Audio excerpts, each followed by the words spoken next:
It's your daily dose of Donna. Welcome to the show. Today is Thursday, May 29th.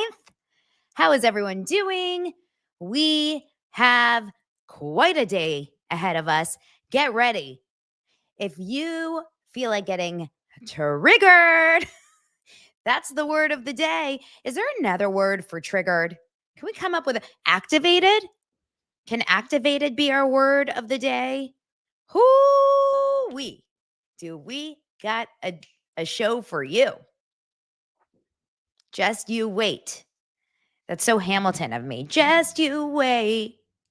Just you wait. My name is Alexander Hamilton. I don't know. I wish I knew all of the words. We have a good one. We do. Because today we're going to talk about a lot. Okay. Number one, good news for all of you Karen Reed, free Karen readers. Okay. Hashtag FKR. Commonwealth finally rested their case today, but we will talk about the updates on the trial this morning. Judge Bev is already chilling with her Chardonnay, her White Claw, and her Virginia Slim somewhere on a beach. And so trial is done for the day, but that means we get to talk about it. We'll talk about that. We're going to talk about the most annoying thing. This is going to upset you guys, but we're going to talk about this upsetting sticker that keeps getting pushed on us, that if we don't believe Blake Lively, we are just part of this misogyny slop ecosystem by, you guessed it, who do you think keeps calling us misogynists? I'll give you guys one guess. Put it in the comments. And then we're going to talk Bravo. We'll talk about Summerhouse. We'll talk about Jessie Lally from the Valley. Jessie Lally from the Valley, who easily said the worst thing you can possibly say as a man. See, I do hate men too. Okay. It's not just women. It's just the pieces of shit, just the bad ones. All right. And then there's some cheating going on with those Mormons. Oh, those Mormons like to cheat. Those Mormons. Okay. We're going to talk about it all. We'll have a real fun one. Don't worry. I'm going to keep it light, tight, and we're going to fight. All right? Get ready. It's your daily dose of Donna.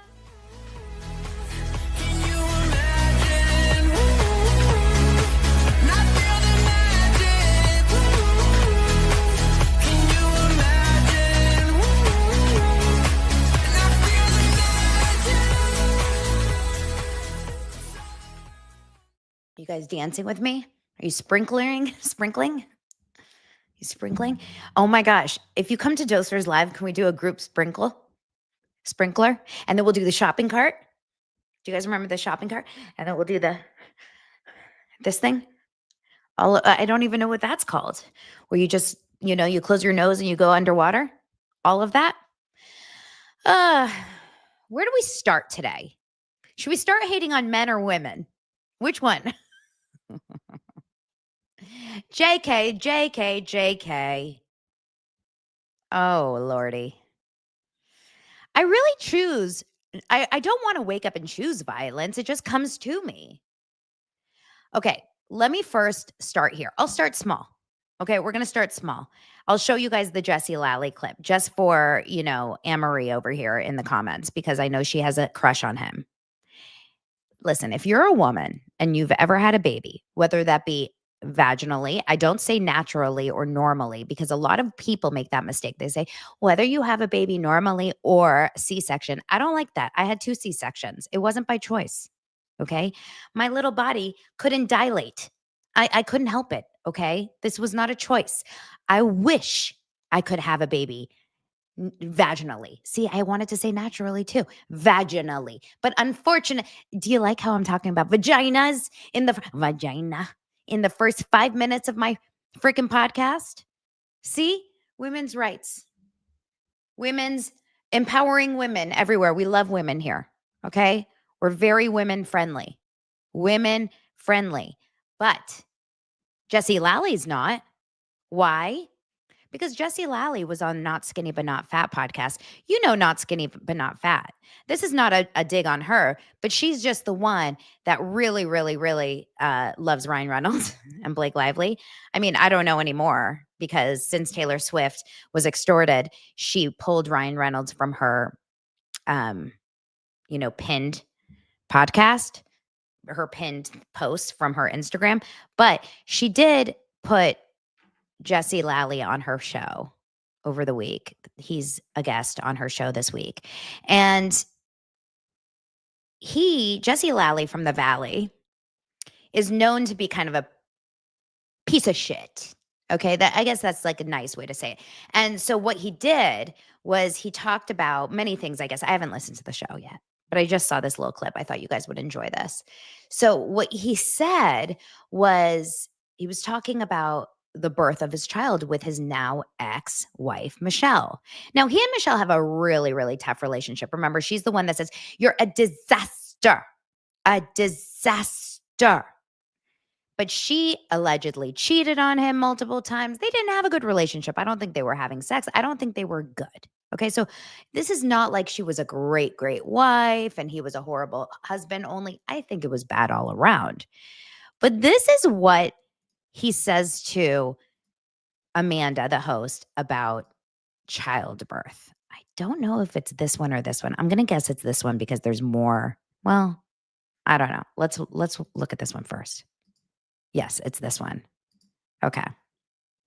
They're talking about the delivery of their baby girl.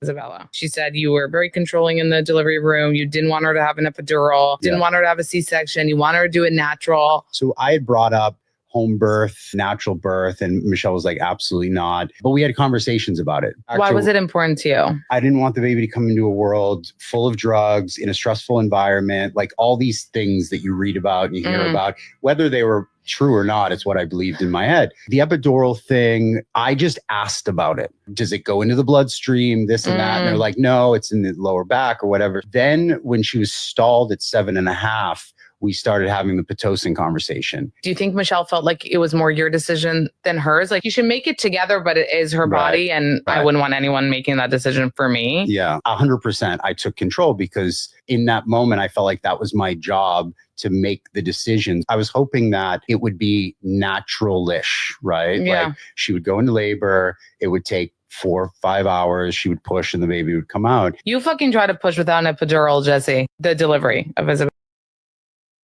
I'm sorry, what? Jessie. Let me just explain to you something.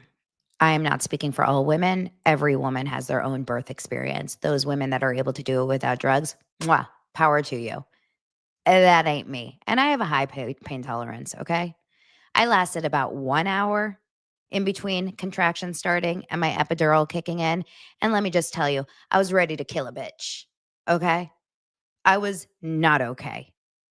Think about the worst poop pains you ever had, and I've seen men, I'm married to one. This man, when he's got to use the toilet, I've never seen someone, gotta go. Oh, can you drive a little faster? Oh, like they can't.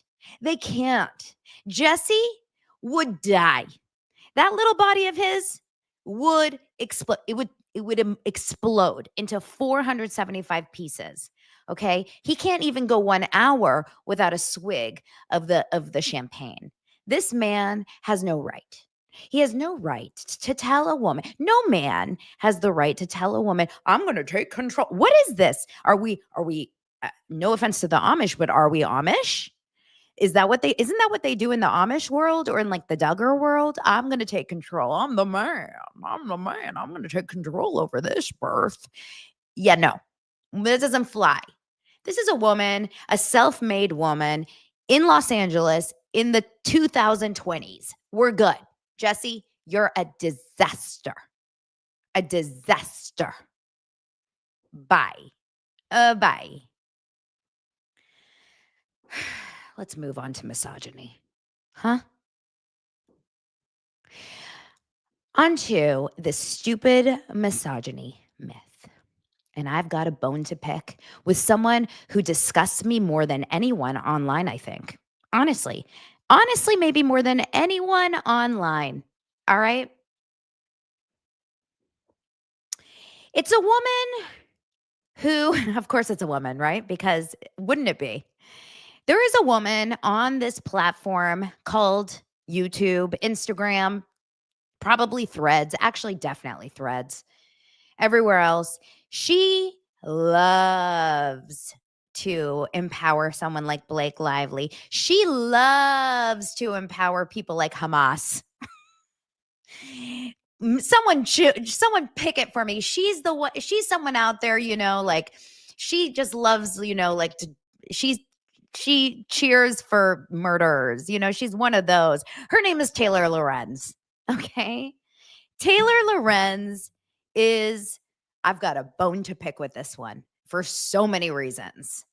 She has done everything wrong, in my opinion. Everything Taylor Lorenz says or does, I choose the opposite. If you want to know how I feel about anything in life, go to Taylor Lorenz, and I'm picking the opposite. We couldn't be on more opposite spectrums of anything in life. I despise her opinion on anything she chooses and believes in the world, okay? Cannot stand. Sorry. Now, if you're wondering if I'm honest about my opinion here, this is an unfiltered situation. I'm really feeling it today. So Taylor Lorenz, someone posted it somewhere. I don't know if it was on a Reddit thread, a Blake Lively Reddit thread. I follow It Ends With Lawsuits. And there's a couple big Blake Lively, Justin Baldoni Reddit threads, or someone maybe DM'd it to me. I don't know how I got here, but someone, because this is definitely not in my algorithm, and now it will be. Now it will be. So I'm really pissed off. Someone sent me this horrendous YouTube. And now I'm going to put you guys through it. Okay? Because if I have to suffer through it, so do you. So these YouTubers have decided to attack us collectively because we don't believe Blake Lively. Now, that's not new. That's not new. This is something that we've experienced. We're used to it. Our skin is very thick now. We're used to taking the brunt of these unhinged women who think that we are just, simps for men and we hate women. And, it's only because Justin Baldoni's hot or some sick thing like that. But whatever. So that to me is absolutely 1000% what that's what they believe.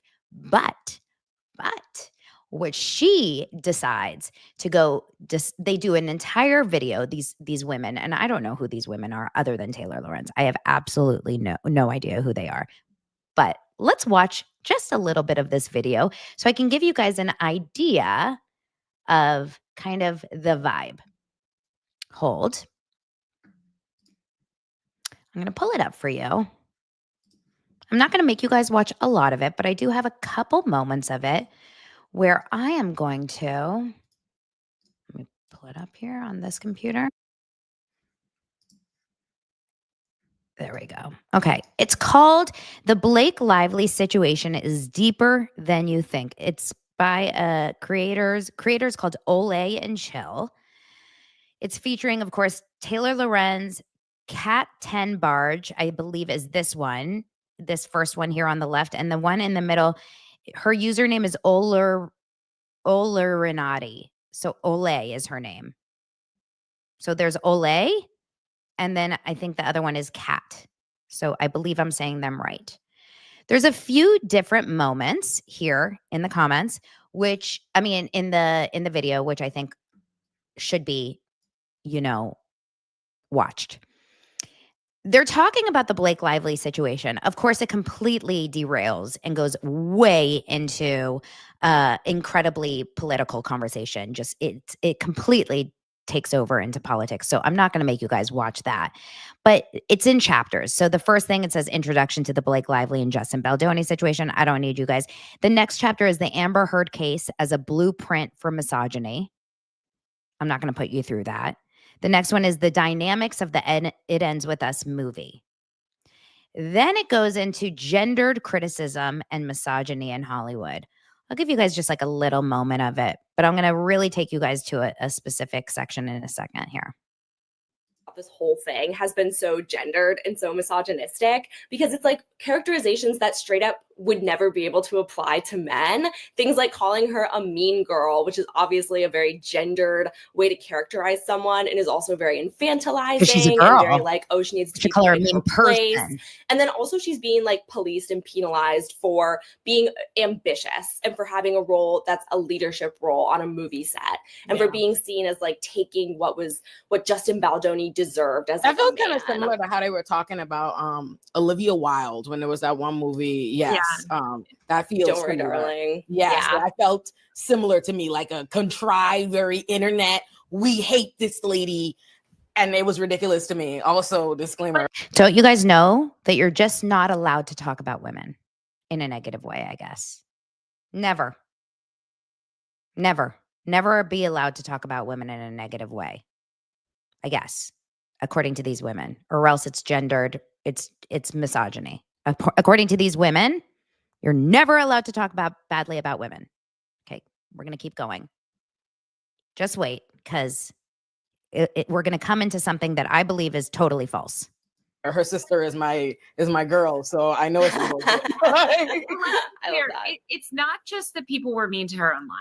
Like, so what eventually ended up coming out is that she had filed sexual harassment claims against Baldoni during the filming of the movie. And basically, I'm sorry. I've been covering this story really, really strongly and really, really well. Did she ever, and I started to question myself, did Blake Lively ever file sexual harassment claims during the filming of this movie? Someone, I feel insane. This video has 30,000 views. Okay. So this woman, Taylor Lorenz, is a liar. She proves herself to be a liar. She lies all over her social media about multiple things constantly. She's constantly spreading fake propaganda all the time about so many things that makes me crazy. And here she is just straight out lying. Blake Lively never mentioned the word sexual harassment ever until December 21st, 2024. Stop lying. I can't handle it. Let's continue. Police filed just a litany of harassment and abuse claims, essentially, like claiming that, he had sexually harassed her on set and done all of this really fucked up stuff while filming. And they had reached this agreement. She tried to keep it quiet. She did not want to go public with it. She just got him to sign this agreement that was basically like, hey, you have to stop sexually harassing me. Like, you can't be around with me. And so that it turns out that was sort of like that. I think that spooked him, and that he was very nervous during the It Ends With Us press tour, like that would come out. So he sort of preemptively decided to smear her in case it came out that, which it ultimately did, that he had sexually harassed her at work. And so fundamentally, like, yes, this is about a smear campaign, but it's also about sexual harassment in the workplace. And retaliation. Exactly. And retaliation and women not being believed. And that's why you're seeing this sort of why it's like into the Me Too movement of it all, like basically. But so they're filming the movie. Blake is sexually harassed by Justin. She is sexually harassed. It's not that she's claiming sexual harassment. Remember, you guys, this is not fact. This is a court case. This is a trial. This is not even a trial. We haven't even gone to trial. This is an accusation. And this woman is going on record that she is sexually harassed. She's saying it as fact. There's no alleged. She's saying it as fact. This is totally wrong. But we're the misogynists. We're the ones that are wrong, right? Keep it quiet. The movie ends up coming out last summer. Suddenly, Justin's smearing Blake, like all this negative stuff comes out about Blake, like it's very negative. Then last December, an article comes out in the New York Times Jodi Kantor, who wrote about basically what Kat said, that this entire Johnny Depp playbook was being run on Blake. And for a minute, you're right. People were like, oh shit, you're right. Maybe. Yeah. And then very quickly, all Justin had to do was be like, no, that's all lies. Like, Yeah. that's lies. She's a Yeah. bitch.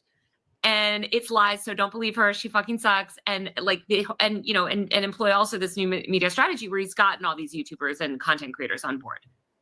Employ this new media strategy. He's employed this. He's employed me. I'm basically a paid witness. I'm basically like Welcher on the stand for the Commonwealth. I've been paid $350,000 allegedly, according to Taylor Lorenz. All Justin Baldoni did have to do is just say that she's lying, and we all just believed him, right? Wasn't it that easy, you guys? All he had to do was just say that Blake Lively was lying. That's how believable, that's how stupid and gullible all of us are. What is going on? And how stupid are these? I'm sorry. How stupid are these other girls to be like, yeah, yeah. And this is a journalist? She's not sourcing anything. She's not citing anything. And she's not even using the words, according to, allegedly. She's not even mentioning the amended complaint or the text messages. What is happening? This is insane. And leftists as well, because I think a lot of people on the left, like you're saying, like they're not following pop culture news in the same way. Yeah. And they don't like these women. It's the same thing with Amber Heard, because they're like, well, they're rich, privileged white women. And look, Blake Lively got married on a plantation. Like he's kind of probably like not exactly, but I think that's what's so dangerous is like, you have to defend those women, even though, yes, she's done a lot of fucked up stuff. And I'm sure she's a spoiled, She just seemed, honestly, that's the thing. I have noticed that, because I saw a lot of the people that I follow who would typically be defending women seemed like their commentary was all like, no, Blake's bad, or whatever, XYZ, right? And that's really been like what I've seen was basically what seemed like a camp. Like before I saw the smear campaign for Blake Lively, I felt like the smear campaign for Blake Lively followed like a praise campaign for Justin Baldoni. Like it was like all of a sudden like, feminist Justin Baldoni, look at how much he cares so deeply about this movie and yada yada. And I thought that was interesting because like I'm like, where did all this praise come from? I watched Jane the Virgin. I'm like, I was there for the peak of your run, and there was no praise for you as like some kind of feminist leader. So maybe you weren't looking. Now that this is a movie about domestic violence, and like we're praising this guy. Yeah, it's definitely like, what are they talking about, you guys? What are they talking about? These are not intelligent conversations. I'm sorry. Now, there's a couple other things. Misinformation. Okay. Misinformation. This one on the left, Kat, she's very, very strongly talking. I was listening on the background. I was just like listening while I was doing dishes this morning, and I had to like stop. And I was like, wait, what did she say? Listen to what this Cat woman says. Okay. Very clearly. Listen. About, but there have been other like legal disputes and people who have worked with the company before who have spoken negatively about it. And in one of those cases, there was a Black man whose personal story was in development through Justin Baldoni's production company. And he basically said that Justin Baldoni like stole his story from him, but that never comes up. Like the treatment of Black people on his production sets, that never comes up in these same conversations where people are rightfully so criticizing Blake Lively for getting married on a plantation.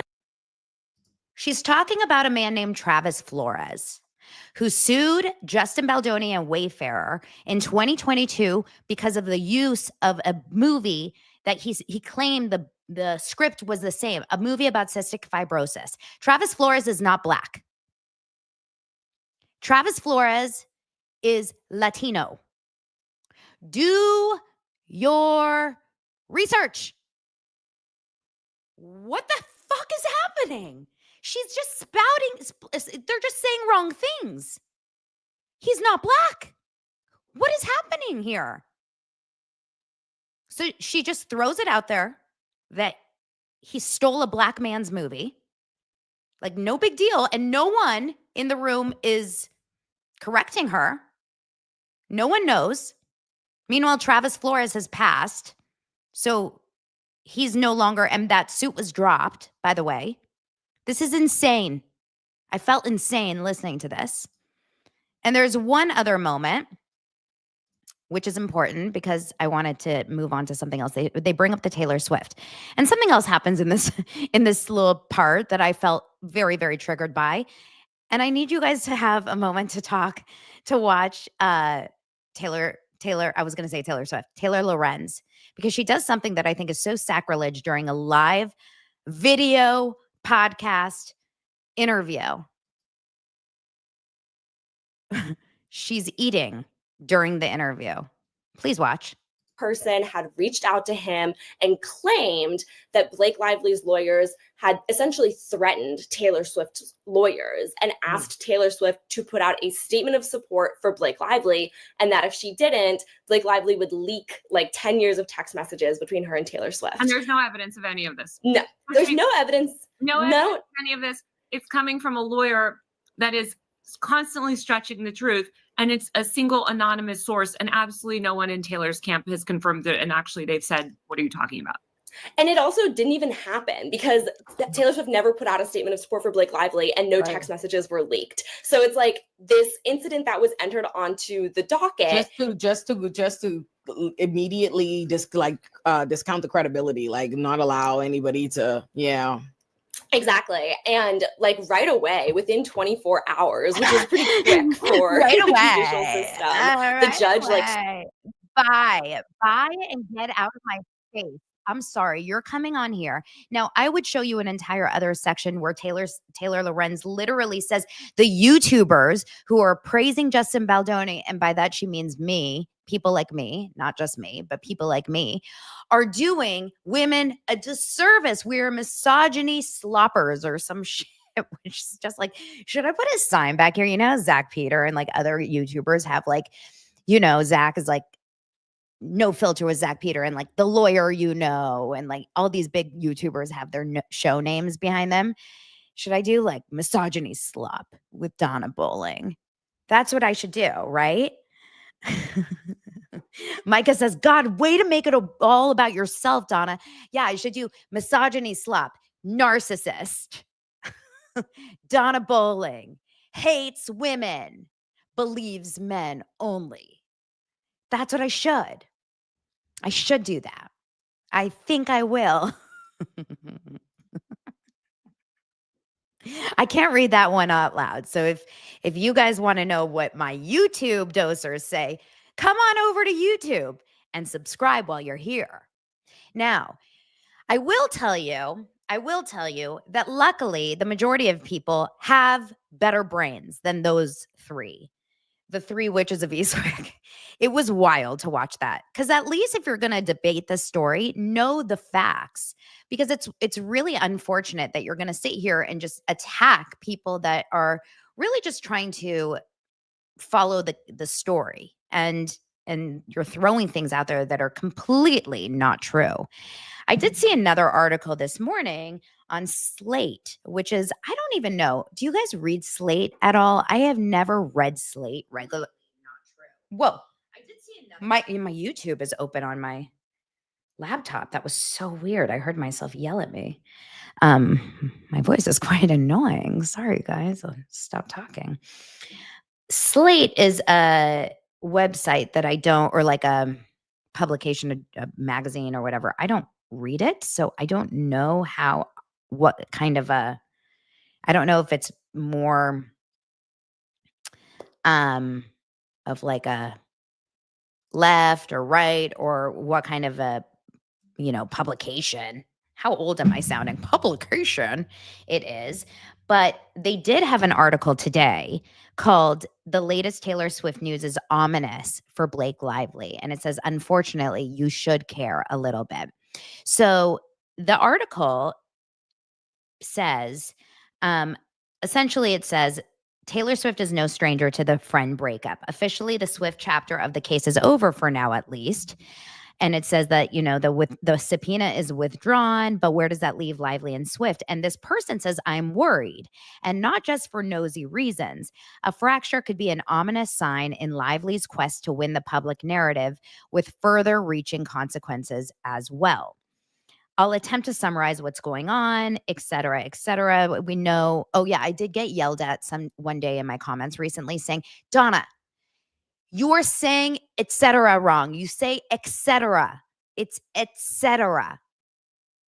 So it's et cetera, not et cetera. But I grew up saying et cetera. It's hard for me to change. I'm sorry. Et cetera, et cetera, et cetera, et cetera. Okay. So it goes on to talk about the entire subpoena story. We know about it. It's all good. I'm not going to recap that. But it says this person sounds like she is a Blake Lively fan, is my guess. And it says Swift's team hasn't made a peep about any of this since the initial statement criticizing the subpoena. This isn't necessarily personal. It could just be good business. And all of this subpoena stuff has been unfolding over the past few weeks. Reports of a rift between the two of them have ramped up, talking about all the different articles. And then it says, none I took seriously because people tend to be very celebrity-friendly outlet. Throughout the case, if the Daily Mail and TMZ are Friedman's news outlets of choice, People has been the closest to that for Lively. It's unlikely Lively would be behind this item, so it's natural to wonder if Swift was, which would be a pretty strong signal that there's some valid rumors of a rift. The People story didn't quote Swift's publicist on the record, relying instead of an unidentified source, so it's not given that it's from her camp.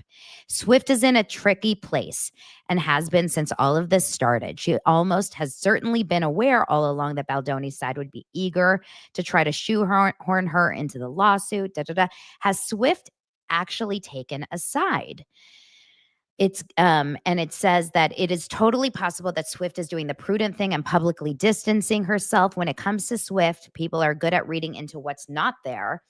In last fall's, and then it goes into politics. It says in last fall's presidential election, despite Swift's having endorsed Democrats for several years running, a bunch of people worked themselves into a frenzy, worrying that the singer was not going to endorse Kamala Harris, a tizzy that subsided only after Swift, as predicted, officially endorsed Harris. It's worth remembering that Swift herself has not actually said anything about the status of her friendship with Lively.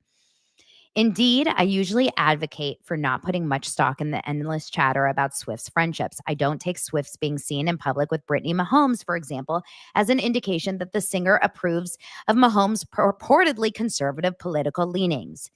But the question of whether Swift or Lively are still friends feels a little different. As someone who has watched this legal battle play out, I've been dismayed by the automatic suspicion of Lively, the movement that sprung up around Baldoni, and the tendency of even fair-minded people to dismiss the whole thing as they're both bad. To lay my cards on the table, knowing what we know about Amber Heard, I believe that Lively may have been the victim of the smear campaign. This woman thinks that she is.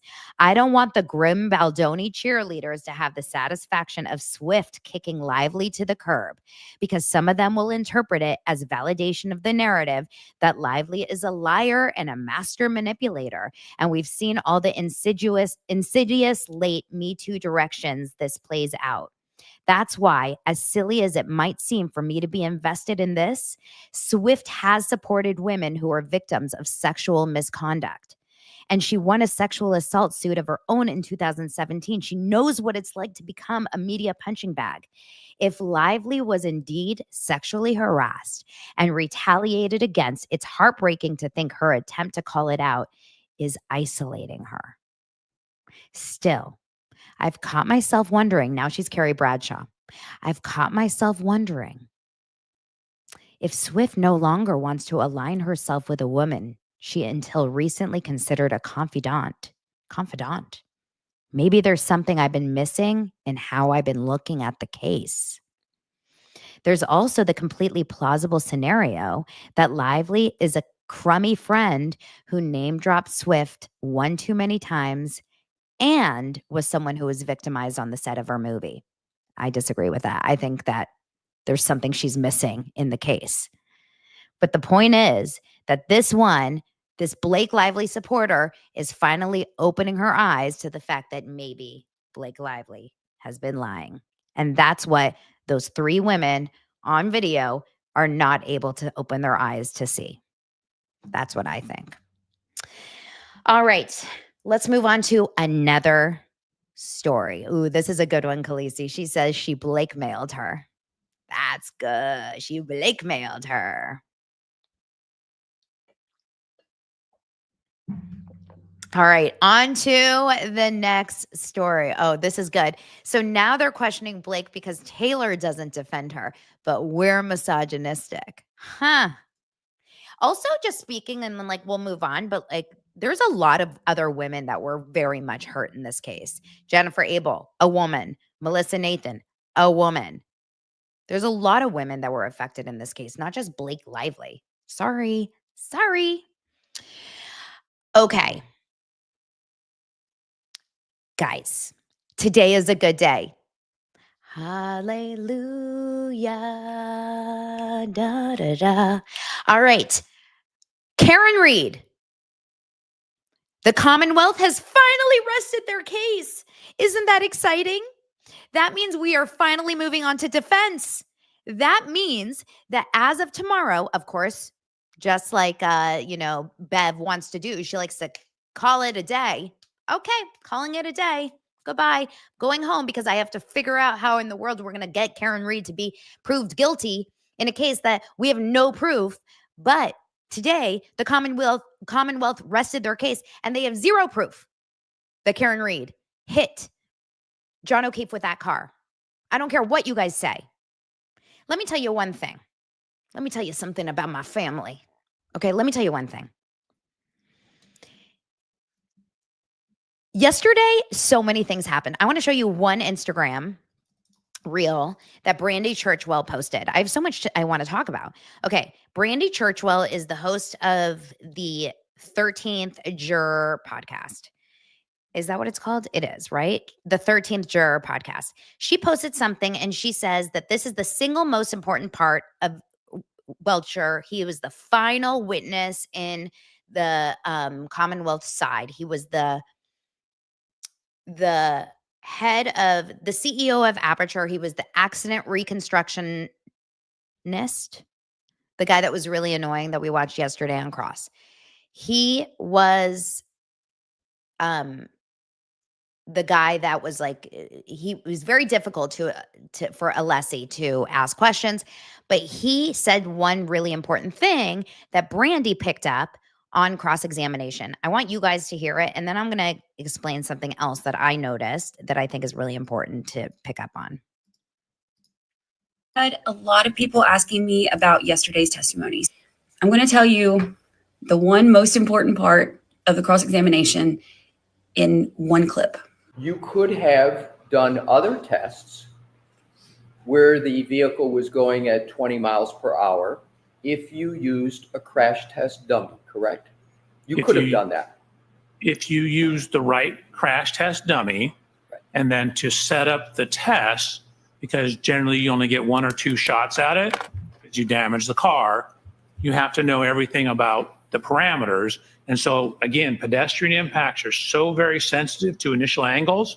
If I were to do a test and it was off a tiny, tiny bit and we got some different results, I would be in here having to defend it. Well, your own testing didn't show it. Point is we don't have enough information to be able to conduct that testing. So here's why that's the most important part. He's admitting on the stand that they only did the testing that could potentially support the Commonwealth's theory. All of the other testing that would have disproved it or shown that other things could have happened, they didn't bother with any of that. They only wanted to show testing that gives the results that they wanted. So here's why this is really interesting. Number one, it makes sense. He said, well, he says this over and over. We don't exactly know what happened that night. Well, if you don't know exactly what happened, there's no way to prove anything in any experiment. But what Alessi was saying, why didn't you actually try to reconstruct exactly what happened that night with a crash test dummy? Because if you guys know what they're actually trying to prove, and I'm going to show you a video from Microdots, which is really, really important. Okay. Microdots is phenomenal. They've done so much incredible work. Remember, I showed you guys the video that they've done so many great reenactments of like different videos of what happened at the waterfall that night and what renderings. Microdots did a great video I'm going to show you guys of what their actual theory is, of what they believe, what the Commonwealth believes happened to John O'Keefe. Because a lot of us are trying to figure out exactly what they believe happened or what the Commonwealth is trying to prove. You guys are going to die when you actually see what the Commonwealth's theory is. It's not that just Karen Reed backed up just like 2 feet and hit John O'Keefe. They believe in order for John O'Keefe to go from the street all the way to the yard, to the flagpole, he would have had to been hit so far that she had to go so far, 24 miles per hour in a long distance. The reason why he didn't use a crash test dummy, he just said in his own words, is because he didn't want to injure the car. He didn't want to crash the car that much. Karen Reed's car had such minimal damage, just a little broken taillight. Of course, it looked incredibly broken after Proctor, in my opinion, was done with it, cracking the shit out of that taillight. But I don't believe there was even that much damage when it was originally seen with just a little bit of a broken taillight. If you're driving 24 miles in reverse, I would like you guys to try driving 24 miles in reverse and hitting a 6-foot, 200-pound man, and look at your car. You guys, I drove into like a little pole the other day. I'm not happy about it, but I drove into a little pole. It was a stationary pole, and I drove 2 feet at like 2 miles per hour, and I have a massive dent. There's no way that she would have zero damage on her car. There is no way. And he had 0 broken bones. Thank you, Elsrich. 0 broken bones. So I want you guys to watch this. I feel like I'm Brennan. Like, I want to ask you a question. I'm going to ask you a question. He drives me crazy. I want you guys to watch this one video because Microdots, again, should win. I mean, honestly, they should win Pulitzer Prize. Is there a Pulitzer, like Oscars for YouTubes? Because this is one of the most phenomenally done videos explaining why the Commonwealth theory fails for Karen Reed. Let's get into it. Each one of these little hash marks, different color, represents 10 feet. The red lines show the extent of motion. Remember what I said, initially pulled forward, then backed up, past its initial spot, and then went backwards further distance. So what this shows is where we simulated this in a program called HVE. So that's the vehicle, the Lexus pulling forward. It's still going approximately 23 miles an hour when that ends. According to Commonwealth expert Judd Welcher. Here's our man talking. I love the narrator because I feel like we're watching, you know, like how Ryan Reynolds is doing that stupid Nat Geo, narration. Now we get to like a real narrator, someone that actually like sounds smart, not Ryan Reynolds. I love it. Okay, according to the Commonwealth. Let's go. Karen Reed's Lexus was idling in position a short distance ahead of John O'Keefe, somewhere just beyond the flagpole. We'll refer to this as position 0.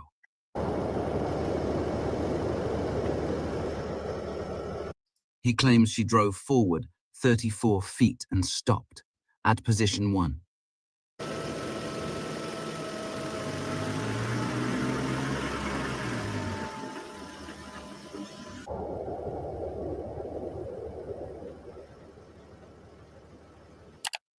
Position 1 is even farther from the supposed point of impact than previously believed, and that matters.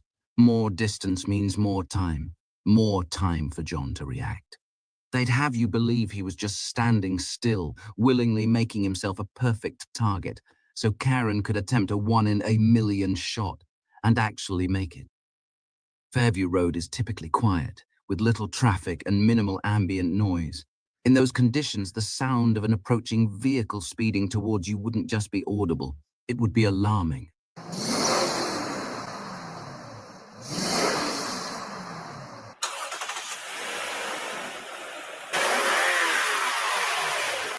They want us to think that John O'Keefe is just standing there, chilling while this car is like, and he's just chilling, looking at the stars. What?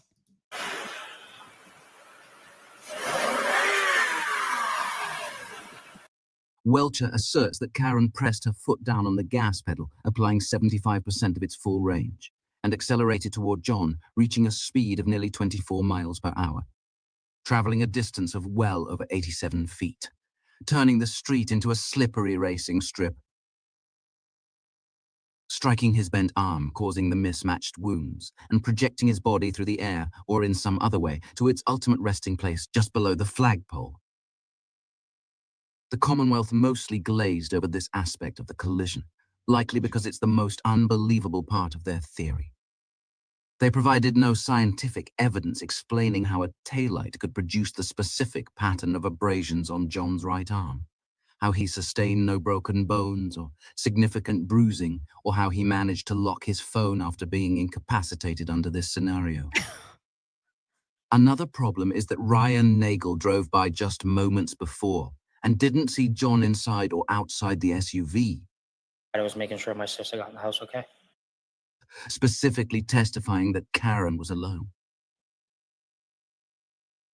But you did look inside that SUV. As I passed by, yes. And you saw one person. That's all I saw at the time, yes. Female with long hair. Is that Correct. Right? After the SUV travels 87 feet, the trigger event data ends, but the vehicle is still accelerating, with its last recorded speed being its highest. It's still moving. It's still moving about 23 miles an hour, and you're still at 74% throttle and 3,300 revolutions per minute on the tachometer, RPM gauge. It's not just still moving, it's still speeding up, and Karen is applying zero pressure to the brake, which is a major problem for one big reason. Ooh, Higgins. Exactly where was your Jeep in front of that house? By the mailbox. Okay. Can we have, with the court's permission, Exhibit 66? Okay. I'm sorry. I also can't look at Higgins the same ever because of now reading his text messages. Oh, so you get the ghost? You give me the ghost? Why you ghosting me? Karen, you're so hot. You're so hot. This is a graphic representation of 34 Fairview, not a photograph. Just to orient you, do you see what's depicted in Exhibit 66? Yes, Do you recognize it? I do. Do you see the mailbox, which is about right there? Yes. Okay, where was your Jeep in relation to that mailbox?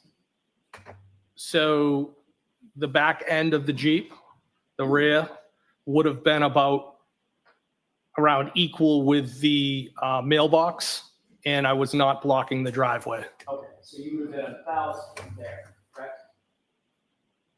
If the right edge of that highlight is the mailbox being right there, you would have been about right there on the street, correct? Well, that would have been the front of the Jeep. Where a laser pointer is, it would be the front. Okay, so the front of the Jeep was facing the flagpole. Towards Chapman Street, correct. And the rear of the Jeep was basically even with the mailbox strut or stanchion. It was definitely past the driveway, yes. How could the Lexus have been accelerating in reverse at the speed of 23.9 miles per hour when it would have collided with the Jeep, causing a violent crash that would almost certainly have severely damaged both vehicles?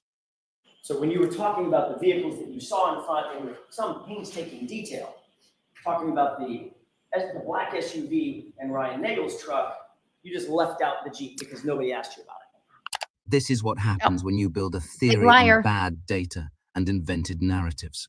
Lies stacked on lies eventually collapse under their own contradictions. It's the inevitable unraveling of a story stitched together with fiction and falsified evidence. You had no reason to believe they weren't okay. A man was dead or dying on their lawn, and your sister not answering the phone. You didn't think there was some reason to believe they could have been in peril? You knew better. You knew she wasn't in peril. You knew that Brian Albert wasn't in peril. God, I love Alan Jackson. You knew what really happened. Micro dots. No, you guys are saying that this is a man and not that he's AI and the voice is AI and he's from Boston and he has a crazy Boston accent and it's one man. And like, who is he? And can he be a guest on my show? Someone connect me to Mr. Microdot. He's phenomenal. Now, I want to know who you guys think who do you think that they're going to bring to the stand first? Who do you think that Alan Jackson and the defense is going to bring to the stand first on tomorrow morning? I'm really like on the fence. Do they start with ARCA? Do they start to immediately contradict Welcher's accident reconstruction? Do they start with someone that was at the party? Do they start with someone like big like Proctor? Or do they not even bring Proctor to the stand at all? Do they start with someone like Higgins? I'm dying to know who they actually start with.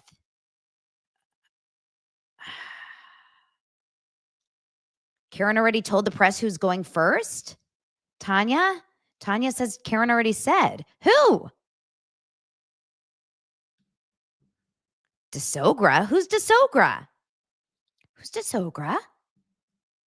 DeSogra. Someone tell me who DeSogra is quickly. Anyway, I cannot wait. And then we have a 3-day weekend.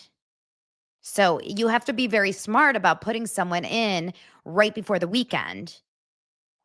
You want to give them something that they can think. And then I'm dying to see how Brennan is to the cross, who Brennan is on the cross examination. Is he going to be like a total asshole? Is he going to be easy? Okay, so DeSogra is the equivalent to Shannon Burgess on the other side. I have to sneeze. I'm allergic to Shannon Burgess. He's the big liar. He's the liar from Aperture, the one that lied about his CV. Okay. Guys, quick question for you about the jury. The jury goes home every night, right? The jury goes home every night because she says every morning, Bev goes, do you notice Bev is so fake in front of the jury? Like, she's so mean. Welcome to the court, everyone. Alessi, what do you want? Good morning, jury. How are you? I really hope that everyone's doing okay. Please make sure that you didn't talk to anyone overnight. And did you look at your phone? And did you discuss this trial with everyone? And did you And how did you? How are they not able to speak about this, look at their phones, and stay away from knowing about this trial? It is so incredibly challenging to not know about Karen Read. If you are in that area, if you are living in that city, I don't understand how they can manage a day-to-day life, picking up kids, the only way this works in my mind is to be completely sequestered from the world. I just don't understand. All right, let's go on to another story. Let's get into just a little bit of Bravo and other news. I watched the Summerhouse reunion, and I'm going to be 100% honest with you guys. Bravo stinks. There, I said it. Yes, of course, we'll talk about the Valley. Yes, of course, we'll talk about it here and there. But that's only because I can't let it go because I don't want to completely release it. But truly, honestly, Bravo is so bad that I fell asleep during the reunion. Absolutely fell asleep. Like, seriously, like closed eyes, could not stay awake. It was 9:35. Fell asleep. Then I woke up this morning, watched it, hardly paid attention. Nothing in it is mind-blowing or exciting or interesting. It was only the first episode of, I imagine, like a 3-episode reunion, I think. Maybe it's just they all do so much press. We've seen so much. Nothing happens. It's so boring. I'm over these people. We've talked about this ad nauseum, but the only stories that really matter are the Craig and Paige story. But we've done it. We've talked about it to death. I'm done. I don't care. I don't care. Leave Craig alone. Let him go. I don't think he bought the ring. I understand Paige is like, Craig didn't buy the ring. I don't believe it. And I kind of don't believe it either. I kind of agree. It doesn't make any sense that Craig bought the ring and returned the ring. That doesn't make sense. Then we have the whole story between, and I'm sure we'll get more into the Craig and Paige story another time. Then we have the whole Sierra. Well, there was a Wes and Sierra connection thing, but Sierra is very unlikable to me. I'm going to be honest. Sierra is very unlikable to me. She is very cold. She is very mean. She is not kind. The only part of Sierra that I really like is when she puts on a costume and is funny. Those costume parties, when she puts on a character and is funny, I like her. But when she is herself, I find her to be very cold, very distant, very wall up, not a warm person. She says she's a girl's girl. Do not feel that at all, except to Paige. She's only a girl's girl to Paige. That's the only person she's ever been a good, nice person to as a girl. She is so mean to Lexi. She's been so mean to Lindsay. She's not a nice person, I'm sorry, to other women at all. She is cold. She's been so cold to West this entire time. And then we finally kind of hear West's side of the story yesterday. I kind of was dozing. I'm not joking. Kind of heard half of it. I don't get it. She's very, very emotional about her family life. It's a little confusing. I don't understand. Her mom's gotten married many times, and she exposed this whole story about her mom has been married many times, and it was like she's not happy about it. She doesn't really think her mom chooses well. She has this deeper side to her. You can tell she's emotionally scarred about a lot's going on, but she doesn't come off vulnerable and warm in any way. I don't feel bad for her because of that. I want her to show us a little bit more warmth. External warmth. She takes it out in a negative way towards others. I feel bad for West sometimes. I feel like the punishment does not match the crime compared to the other ways that people have been treated. Meanwhile, the way I'm Team Lexi with Jesse, 1000%. Sorry, Jesse was a piece of shit to Lexi. He was lame. He really liked her, but he didn't treat her well enough. He was great to her face, but he treated her badly to every single one else. And I didn't think that was good. I like Lexi a lot. I think Lexi is young, but she was really mature. And for some reason, the other girls in the house, I'm talking specifically Paige and Sierra, are being mean girls about it. And I don't like that. And when Sierra is being mean directly to Lexi, Paige is just sitting there and just supporting Sierra being mean to Lexi. So is Paige a girl's girl, or is she only a girl's girl for her girl? That's why I don't like girls. When you say you're a girl's girl, you're not a girl's girl. You're only a girl's girl to the girl you want to be a girl's girl to. How many times can I say girl's girl? I'm getting sick of myself. Does that make sense?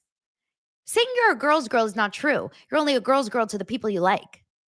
You're not a girl's girl to the girls you don't like. Right?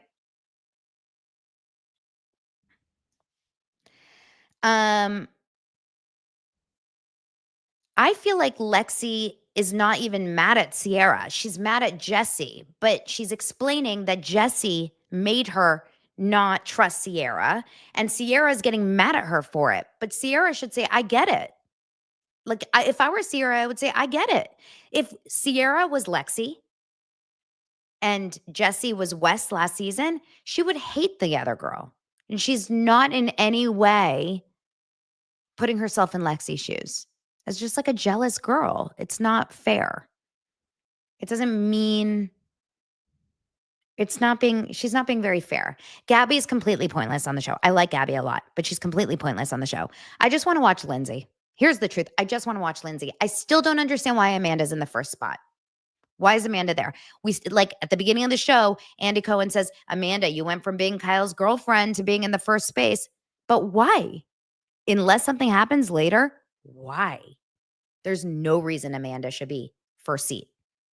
Honestly, Lexi or Jesse should be first seat for as much coverage as they got. There's no reason. And Carl, all we got from Carl this entire reunion was him putting on the chapstick 3 times. That's it. 7 times? 10 times? It was a really boring reunion. And then Imral. Oh my God. Imral. He got 6 seconds of airtime. Poor Imral. And Andy Cohen should really not take on acting because the beginning is yawn in my bed on summer. I'm like, no. Okay. Are you watching Mormon Wives? The only reason that I bring up Mormon Wives is because yesterday there was an actual, like, I finally watched Mormon Wives. Okay. I finally did watch it. And I actually thought it was a good season towards the end. The first few episodes I thought were pretty boring, and then it got good. But the only reason I find it kind of interesting is because there is actually some big drama going on Mormon Wives behind the scenes. So I think it's time that maybe you get on board if you haven't gotten on board yet. I would suggest getting on board. That's all I'm going to say. Because yesterday, and you know, I don't like Nick Viall, but they get all the good guests. So Jen Affleck is one of the girls on Mormon Wives, and her husband, Zach, were on Viall Files. It's too hard to explain all the backstories, but there's a lot of drama between the girls. And they have drama with this one girl, Demi, who's also on Mormon Wives. And she is married. For the most part, they're all married. There's a couple that aren't. So Jen is on Viall Files, and she says to Zach, and here's the clip. I can probably find the clip really fast. She says to Nick Viall with Zach that they have, hold on. I'm going to pull it up. Oh my God, Janet from the Valley is a guest today. Oy vey.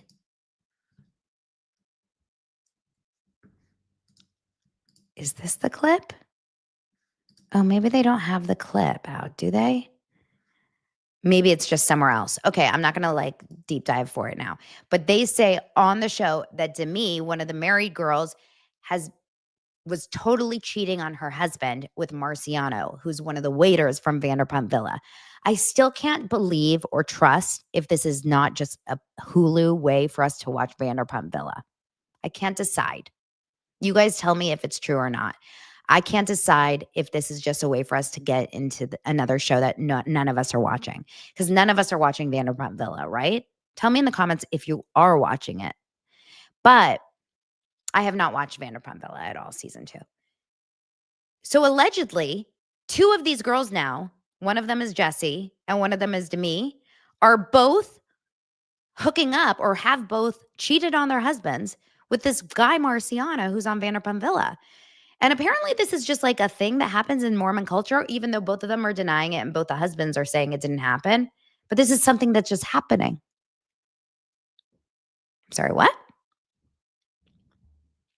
So I just think it's actually good. It's getting to the place where we want Bravo to be. There's real drama. There's actual real life stuff. It's not made up fake drama. At the beginning of the second season, I thought it was going to be bad, and it got better.